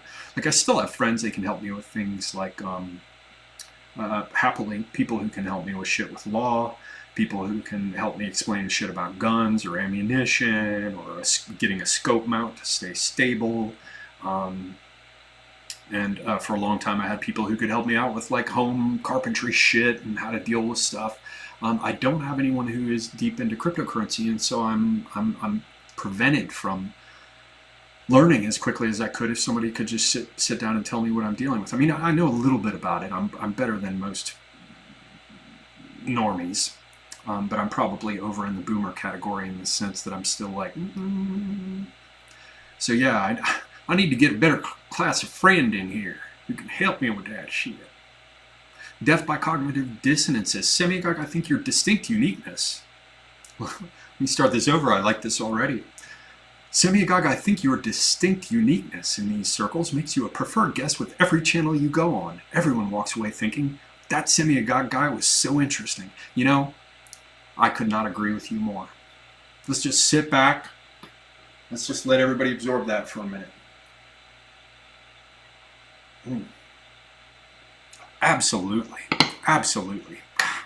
You're a perceptive person. Perspicacious, Death by Cognitive Dissonance. I like you. There's a strange reason I liked you. That guy knows what the fuck he's talking about. Mike says, Semiogogue, thank you, sir. Can't remember what it's for, but you are very welcome. Oh, Mudblood96 says, Semiogogue NFAC, not fucking around something, is the... Right. Yeah, I saw some footage of that from Stone Mountain, Georgia, and it just looks like glow-in-the-dark bullshit designed to cause problems. Whatever trouble they may cause will be cured by the fact that if they ever do it, it will be cured by the fact that they started in the first place, because they're not going to last long. They are they're nonsense. They're shot junk, as my director friend used to say when there would be some shit in the frame for a beautiful shot that he had worked out, and he'd be like, oh fuck, we'd be looking at the dailies afterwards and be like, shot junk, shot junk. They're just shit that appears in the frame of your screen that has no business being there. Again, Semiogogue, have you made peace with your mortality? I caught up with that one. Yeah, no. No. I never expected to toil in such obscurity. Yeah, so, no, I haven't. And I'm gonna fucking bitch about it the whole time. Tim laughs at me because he's having all kinds of fucking health problems and the rest, and I'll call him and be bitching because I'm like, they called it a crown! They called it a fucking crown! Which suggests that they're gonna take just the top part off of my tooth that I just felt up there with my tongue, and they took the entire tooth out the fucking lying dentist. They're fucking me. And Tim will be like, fuck you, man. Have 2 or 3 strokes and then get back with me. I'm still pissed because I had to have a crown. Like, I feel like, oh my god, the indignity. Yeah, I'm not up to speed. I'm not ready to die yet. Then again, who is? Calliope at Night says, Semiogogue, hair you? I think that means have you? Have I watched Last Kingdom? Blah blah blah, Bebenberg, Utrecht of Bebenberg. I am a German, sort of, I'm sort of like the the Brad Pitt looking face is German, but I walk around with this stupid sword on my back like people actually carry a sword on their back all the time. I'm not doing accents well. I've had too much whiskey. Yes, I've watched The Last Kingdom, and it makes me laugh for the most part, but I watched it. And I'm not proud of that. It's really bad, but it's just short of being so bad that I turn it off, which really makes me feel dirty afterwards. After a season of that and all that time gone, speaking of the business of am I ready for my mortality? No, I'm not, and I'm going to be lying there fucking gasping my last on my deathbed thinking, oh my god, I wasted a fucking week on The Last Kingdom. That's why I don't play video games. Alright, anymore. Dan Adams, a general study of these races is clinometrics. Good to know. Thank you, sir. The Mad Mercenary. Semiogogue. Winston Churchill used to refer to people from a country, region, or even a city as X race of people. Do you think this is a better way of using race rather than how it is used today? I don't know if it's better or worse, but I believe it because that's how the term was used at the time. I mean,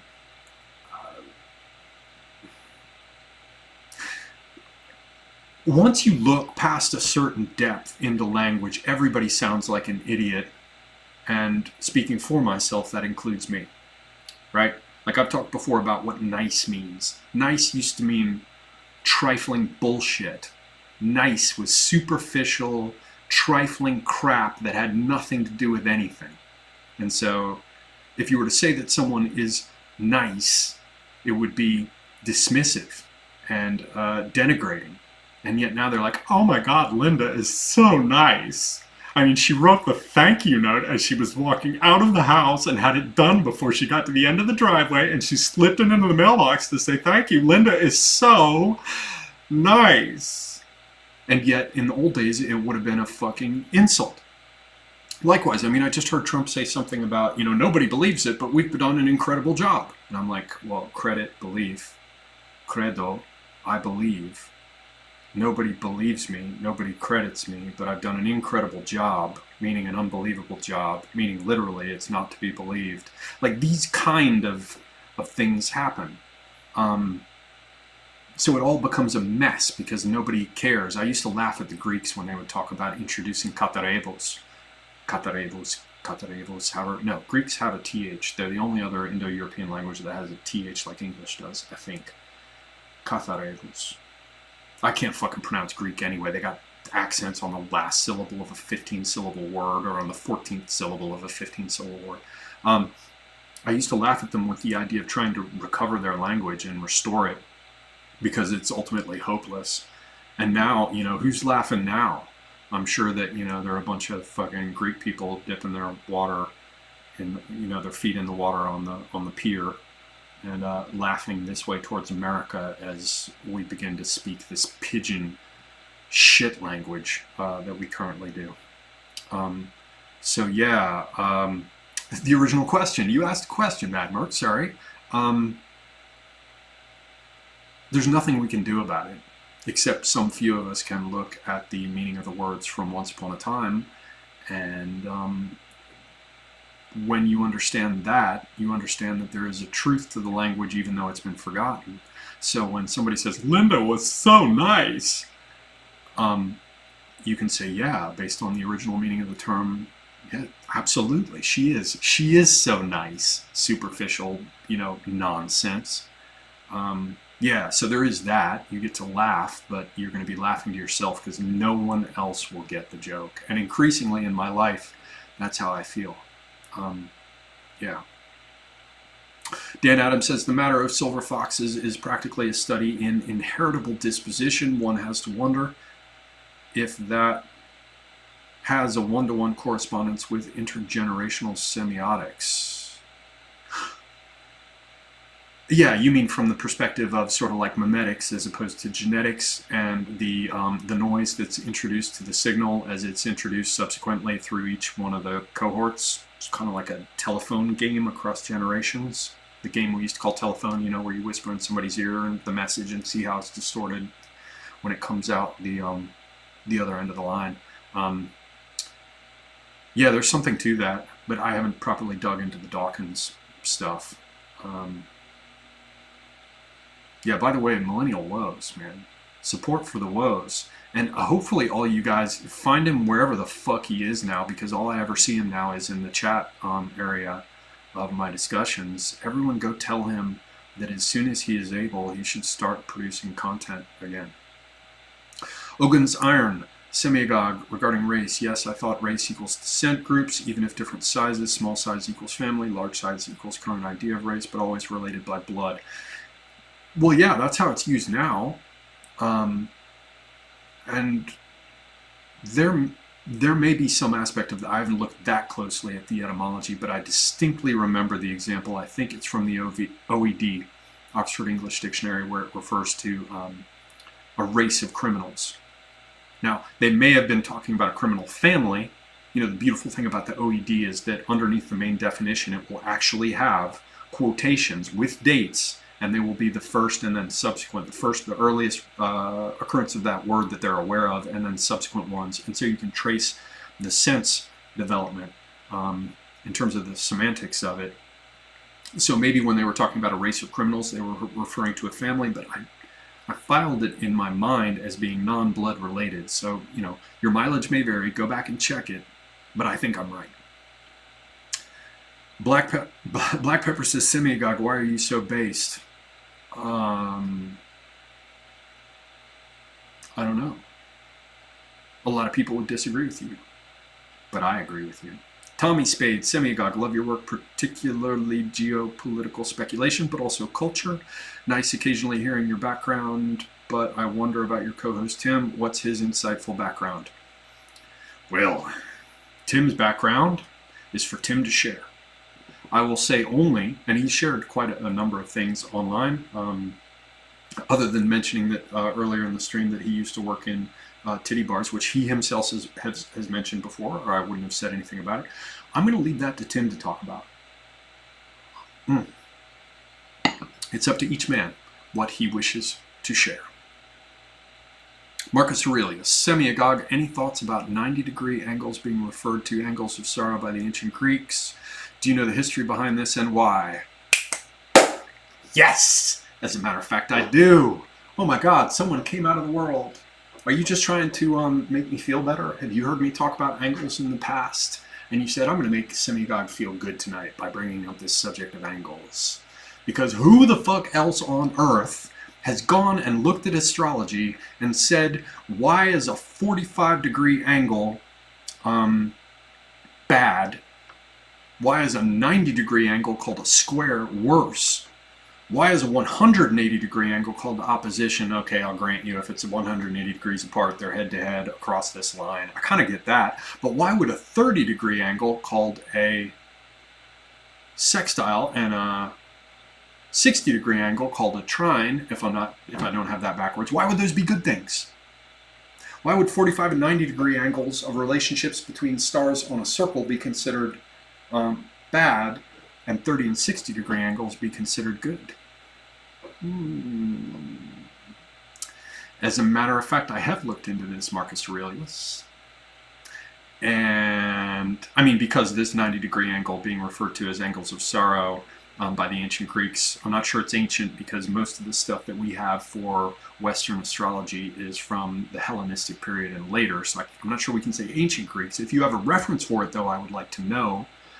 How about this? In the comments section, if you reference where you found mention of angles of sorrow by ancient Greeks, I will give you an answer, because I haven't heard about this among ancient Greeks.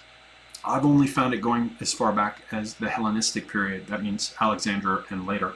But if you can give me the citation for angles of sorrow, I can tell you why I think that is.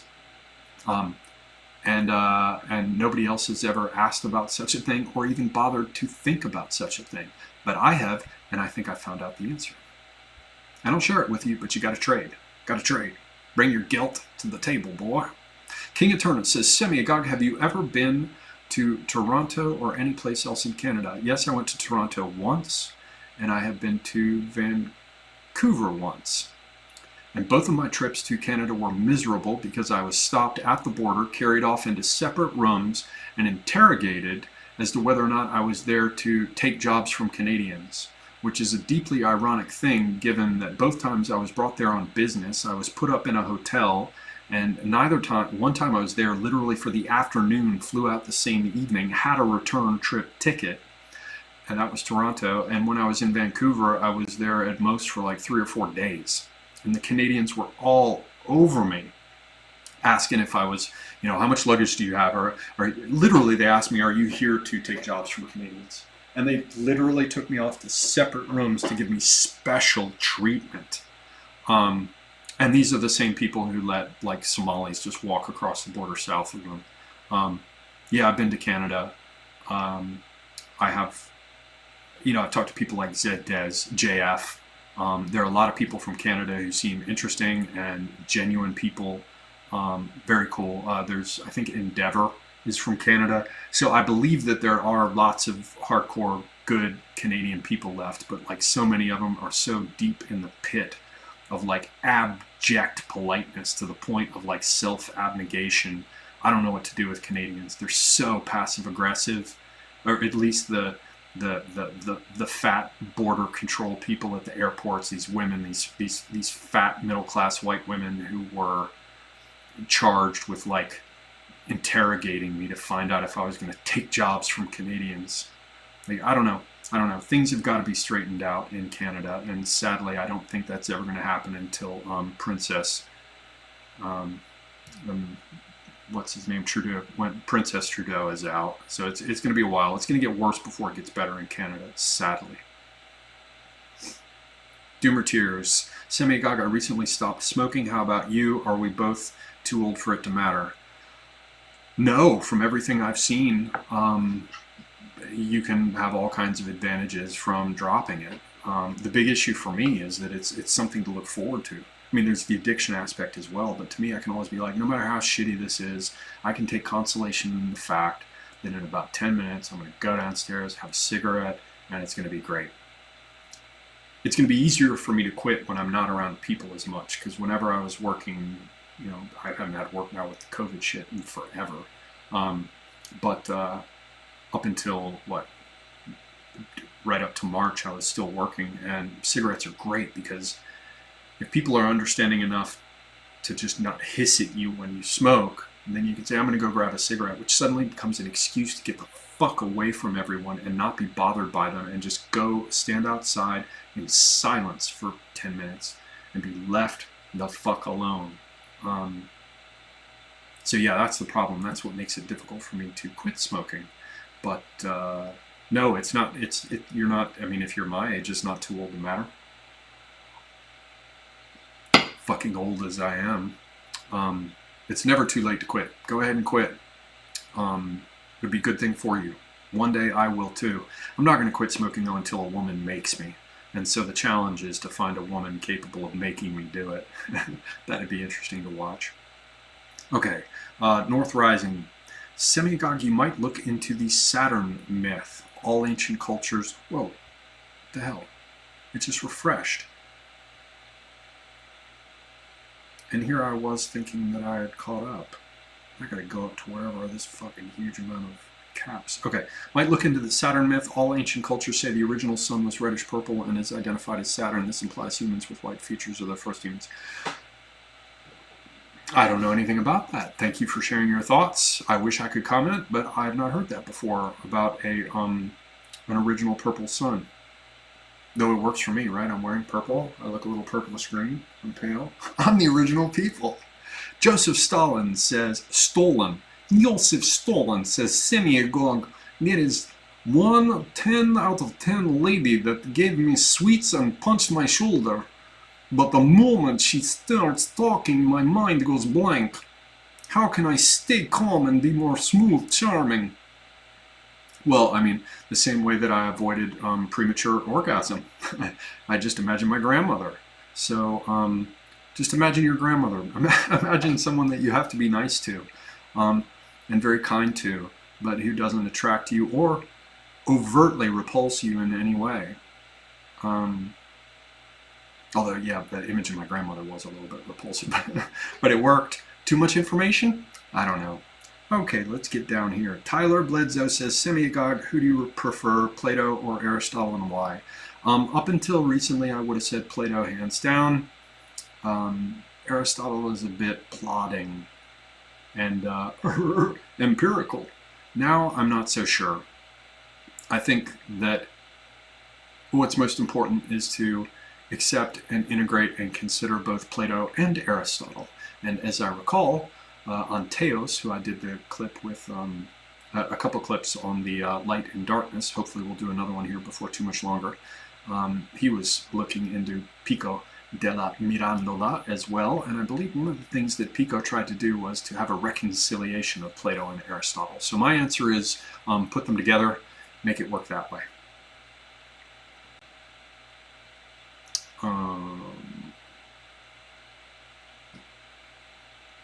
Paul 8M3 says, Semiogogue, if you need gun advice, I'm here, brother. Thank you very much, sir. I'm going to see how accurate a Mosin Nagant I recently got can be made, but I don't have too high a set of hopes, so I'm just going to get it functional, keep it just like it is, although I did get the, I just got some hops bore gel instead of the normal number 9 to see how clean I can get the bore. And we shall see. We shall see. What next? Semiogogue, do you have a favorite country in Europe?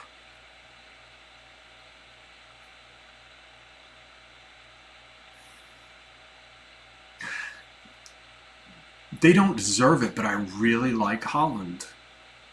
And there are parts of France that are beautiful.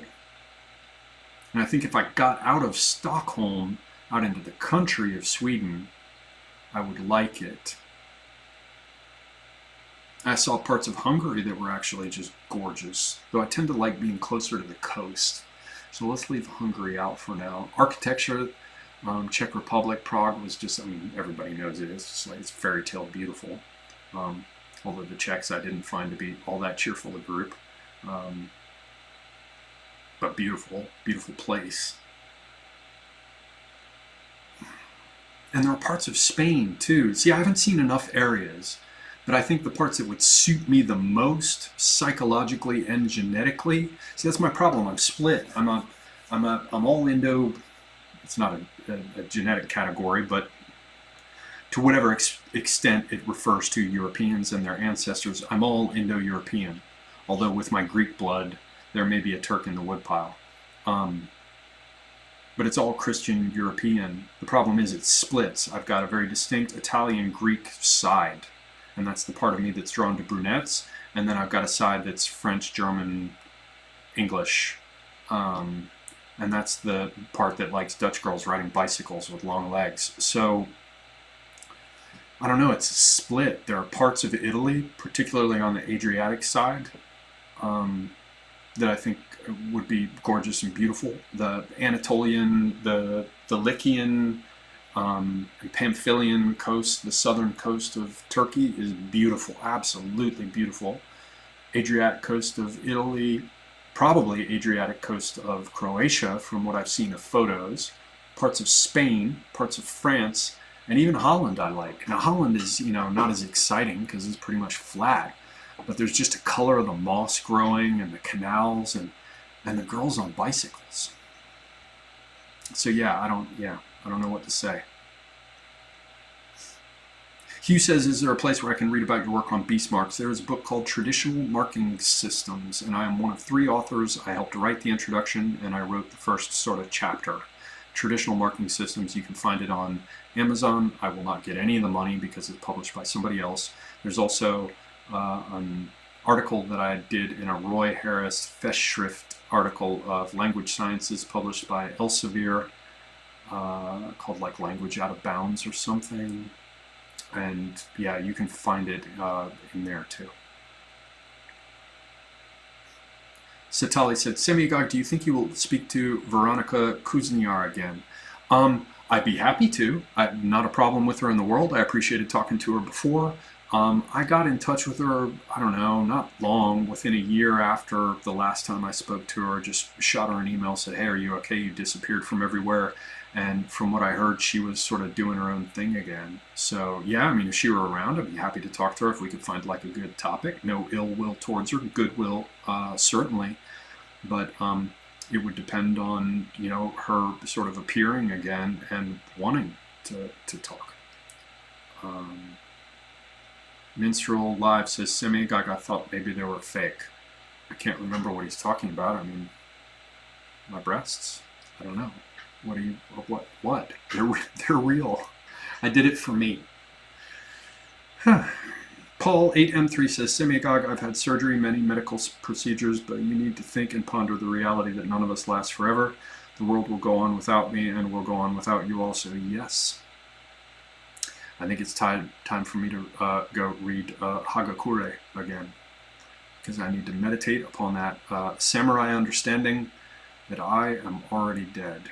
Okay, I'm trying to catch up. I'm going to do this fast just to see if I can get to the fucking bottom of this. I got 20 minutes left. I'm way behind. Doomer Tears, Semiogogue, I always wonder about the conversations they would have had at the end of the Shield Wall in those Last Kingdom style battles. Yeah, I always wonder if people were like smart enough to pay attention to how shield walls actually worked. On some of the surviving Greek shields, we've seen that they had a cord going all the way around the periphery, and people are too stupid to understand that when forming a shield wall, they would actually reach their inside hand, the one that's holding the shield, over and grab the cord of the neighbor's shield in order to form a linked line. They don't know what the fuck they're doing. They look like, in the TV shows, they look just like Antifa trying to form a shield wall in Portland against the charging police. They're LARPing fools for the most part. Vojvodina,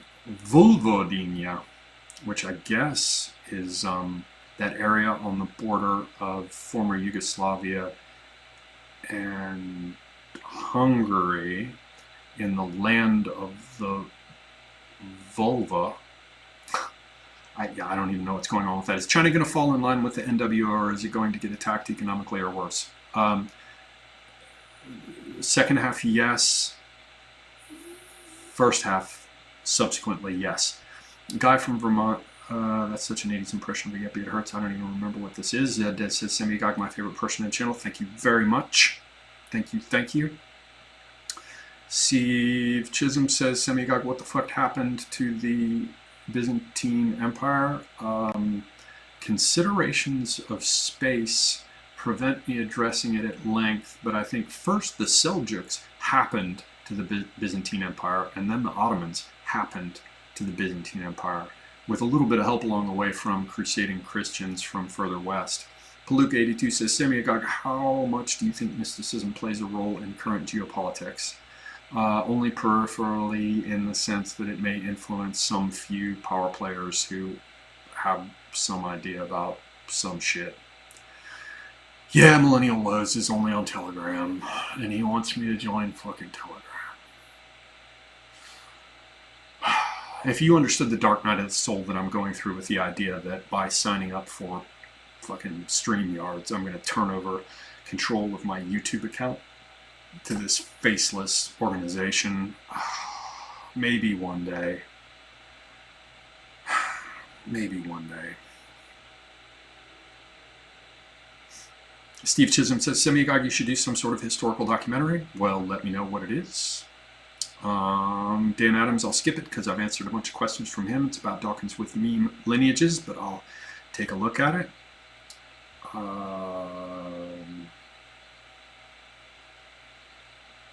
More details from Dan Adams. I'm going to skip it just so I can get down here. So I'm answering people who might have... King Eternus says, Semiogogue, you're right. Canada is in big trouble, sadly. Yeah, sadly, it looks like that is the case. Whoa, I'm too far behind. God damn.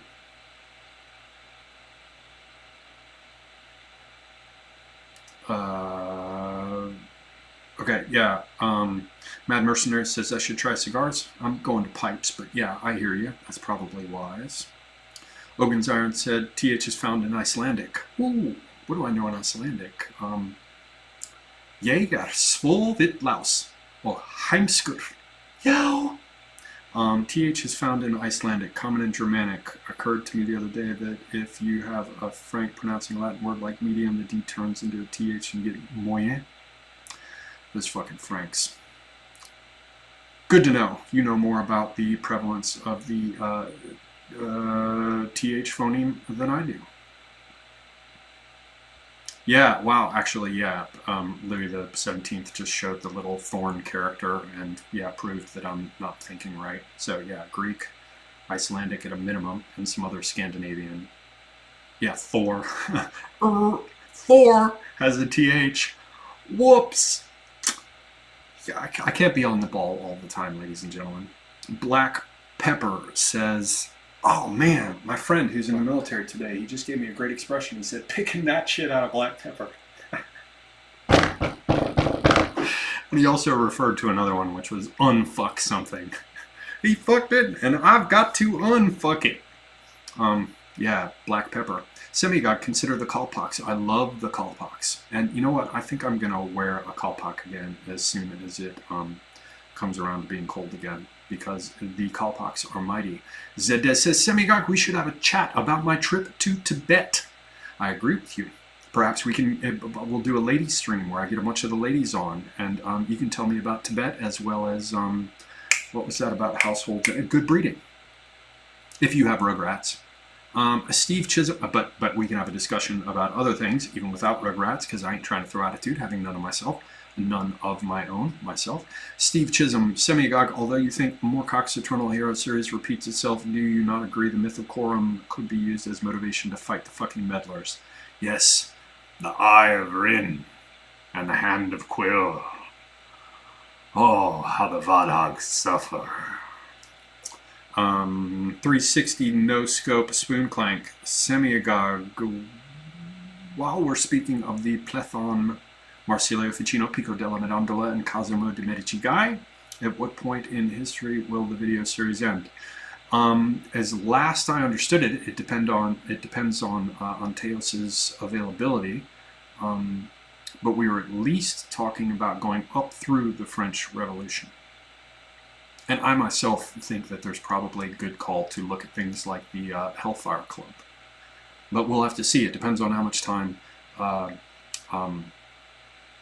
Anteos has and how willing he is to kindly continue the process. Boomer21, hello sir, welcome. Says, Semiogogue, what do you think about Melbourne, Australia being under martial law because of the scamdemic? I don't know what to say about Australia. I would ask Porridge or someone else who's there. Even, yeah, there are other people there who would know better. I will say, however, that from what I've seen, I'm pretty fucking shocked that a country that really hasn't been affected by it at all is being shut down so in such a slimy fashion. I think Tim's remarks about the Chinese wanting to get the maximum out of the politicians they've already paid for there probably has some applicability. Commissar Helena Lydia says, Semiogogue, do you ever see another stream with Styx, Sex, and Hammer 666 happening? That video is actually how I found you and Tim. I'd be happy to talk to him, but I mean, he's big time. He's got the limelight, the shining lights of the stage. I mean, and he's living off in Europe now, living large. I don't know why he would want to slum with a small channel like mine, but I'd certainly be happy to talk to him again. It's like I said about, and I do appreciate, as I said, I always give props to people who helped me out early on, and Styx did by being a guest on my channel, just like JF did. So never talk shit about people who fucking helped you. It's poor fucking form. But even that aside, I enjoyed speaking with him. But I think, as I started to say, the trick is to pick the right subject. So if you can think of an idea that would be like, wow, that'd be a great discussion, Styx and Semiogogue talking about X, right? Because it's got to be a hook for him. Doubtless he's not going to, why bother if it's not interesting for him? Because neither one of us is getting paid specifically for speaking to anyone. So I think the trick is to choose a good topic. Steve Chisholm talking about Hungarian. Hodge. God, they got such strange sounds in Hungarian. Only went to Budapest once. Adherent of Lady of Columbia says, Semiogogue, do you see a possibility, hello by the way, Do you see the possibility in 100 years of the breakdown and constriction of states, a backlash against the Wilsons? I don't know. I can't even spot anything 100 years out. I mean, there's so much that's up in the air in a much more immediate sense.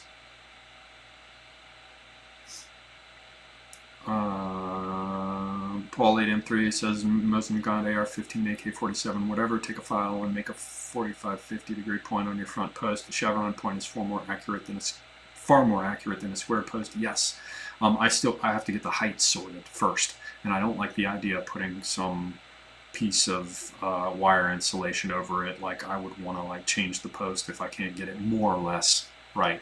But I mean, as long as it's working out to 200 meters, I'm never realistically, I mean, maybe 300 meters, I'm never realistically going to be firing that far. We'll see. And I can always follow apparently the old Russian standard, which is aim for the belt buckle if it shoots high, whatever. I have to sort it out. I'm going to work on the bore a little better. I get it a little better. There's a channel follower who connected me, who hooked me up with a rifle. Major props to him. I just have to get used to it. Like, I'm not used to, all my stuff has been handguns, not long guns, and so I'm trying to work this bolt. It's got a really short handle. This particular Mosin seems to be very smooth. I'm not bitching about the rifle itself, but I think Mosins in general, the bolts have no leverage on them. So I'm like trying to keep it held up and operate the bolt, and it's no, you have to drop it and get a good grip on it so that you can leverage the bolt back. We'll see if I get any better at it. Maybe it's just because I'm a pussy with no grip strength. But yes, we could talk about firearms some other time. SD in the house. Well, I was just about to read the quote, and it's gone. God damn it. Okay, there we are. Hello. SD has provided excellent questions in the past. Semiogogue, are you familiar with the theory of symbolique by the alchemist and Egyptosophist R.A. Schwala de Lubitz? I am not. Shoot me a remark in the comments, not in the chat, in the comments for the video, and we will see. Millennial, yeah, I'll follow up on it with you. Millennial Woe says, I wasn't trying to pressure you. Semiogogue, I was simply saying to everyone where I can be found. Yes, everyone, Millennial Woes can be found on Telegram. Give him support since the slings and arrows of outrageous fortune are playing hell with him. Follow him on Telegram. Even though I do what I say, not what I do, even though I'm not myself getting on Telegram. Louis the 17th says, Millennial Woes, isn't he dead? I would say, no, he's not dead, but deathless. Should probably cut down on the Coca-Cola, though. I will not tell him to cut down on the tobacco. Stoli the Wise says, Semiogogue have a meerschaum pipe in the collection yet? Why, funny you should ask. Which way do I need to go? I need to go this way. Do you see that?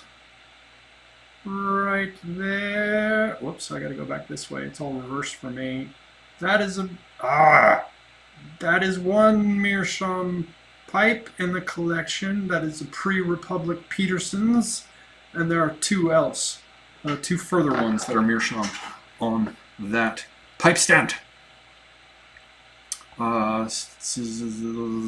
Steve Chisholm says, Semiogogue, well, your experience in Turkey surely immersed you enough in the history of Asia Minor. No? Yes, it did.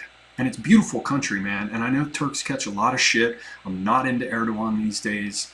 And I had myself a little spat with a certain person whose followers came in and decided because they'd heard me say I'd lived in Turkey, they were going to call me Turk Roach. There is Turks are incompletely understood in the West because it's the worst of them that travel westward and don't stay home. I have a dearest, oldest friend is a half Turk, half American, and I know lots of great Turkish people. And even leaving that aside, I know a bunch of nationalists will be like, but Turks, I know a number of them, they're great friends and good people, and the countryside is fucking great. Absolutely great. In case anyone wanted to know, Minstrel Live is Irish. Who knew? Semiogogue God in Greek is Theos, Theodore, yeah, and like Dorothea. But bear in mind that I did say that Greek and English were two Indo-European languages that had TH. I left out the Scandinavians, but I did remember Greek, having a bit of Greek in there myself. Where am I now? We're coming up now. We got 5 minutes left, peoples. And I don't even have anything to read you in closing. Fuck. What am I going to do? I'm just going to try to answer as many questions as I can in the remaining, 6 minutes? At which point, yeah, I will sign out. Steve Chisholm says something about cymatics, which I know nothing about. Jesse J, hello, sir. Glad to see you here. It says, Semiogogue picked up an old Yugoslavian SKS with bayonet. It's actually the most accurate rifle I've owned. You can still find plenty of bulk, 7.62 by 39. Yeah, and I was talking to a friend of mine tonight who's got an SKS, and he got a Yugo one. And he says it's a tack driver and that it's one of the most accurate rifles he has. I mean, he didn't get it way early on when they were super cheap. And it has the folding bayonet, and apparently it has some sort of adapter to allow him to fire rifle grenades. You know, not the little 40 millimeter under the barrel things, but the proper slide over the end. And he says it's the best thing ever. So yeah, I mean, can't lose magazines because it's integral, right, to the stock or whatever, or you know, it's attached. I kind of want one, but I don't want to just end up with piles and piles and piles of guns. So we'll see. I've already got 2 goddamn many. But yeah, SKS power, and if I can find a good one, yeah. Boomer21 says, is Vlad the Impaler one of your revered heroes? Is one of the defenders of Western civilization. I'm not sure that I would call Romania at that point strictly Western. It was a borderland. They're certainly Christians. He's my hero for not giving a fuck. If I think in my mind about someone who doesn't give a fuck what you think, he's a hero in that respect. I wouldn't say that he'd be the best dinner guest. Yeah, so. King Eterna says, Semiogogue, do you consider Poland a good place to move to for the future, given where things are headed in the West? It looks interesting, but I don't know enough about Poland. I haven't been there. The closest I got was the Czech Republic, and even that was fucking cold, man. Absolutely fucking cold. Outrageous cold. Fucking uncivilized. I know I have half Northwest European, but part of me is Mediterranean, and when I get in cold like that, I'm like, what the fuck are you talking about, man? Are you high? No fucking way. So yeah, that's a major problem with Poland. I'd love to go, but it would need to be, I'd need to go where I knew there were some people who were going to kind of show me around, because I've traveled enough now that I hate going to like one place and then another place and then another place and staying like a day each time. For me, what I like to do is go and stay in one place for a while and actually learn about it. So I would have to have locals to show me around. And I see Calrissian said Poland doesn't want a few million Westerners turning up on their doorstep. I'd agree. Because what little I saw of the Czech Republic, they were like, fuck these Eurotrash bitches and Americans and the rest coming over here and like playing hacky sack and running around with their dreadlocks and like bouncing, juggling sticks and all this crap. They were like, fuck you people. And now I don't blame them. Poland, I'm sure, would feel the same way. I mean, Prague just got shat upon by the riffraff and garbage from half of America and Europe who just showed up. Just a dump. They turned it into a mess, and I wonder to myself, why are the Czechs so cold and disinterested? And now in retrospect, I know why, because when it first opened up, they were like, great, let's meet the people from the West, and then they were like, oh Jesus, get these people fucking out of here, man. Like, I mean, and some of the worst people settled back in the Czech Republic in the second half of from the first third of the 90s through. And yeah, they're just like, you know, fuck you, go home. And now I kind of like that. I like countries where they're like, no, fuck you, go home. I like those countries better now. Oh yeah, I wanna shill my book, as Steve Chisholm kindly mentions, but they're sitting over there behind me on the little table. So yeah, I can't hold it up, but there's a science fiction book called Vinculum, and you can find that under the name Oliver Perrin, Perrin, on Amazon. And then there is a book of poetry called Cinders from the Bloomery of Youth by Oliver Timken Perrin, also available on Amazon. And it looks like, ladies and gentlemen, that I have rolled up to the closing point here.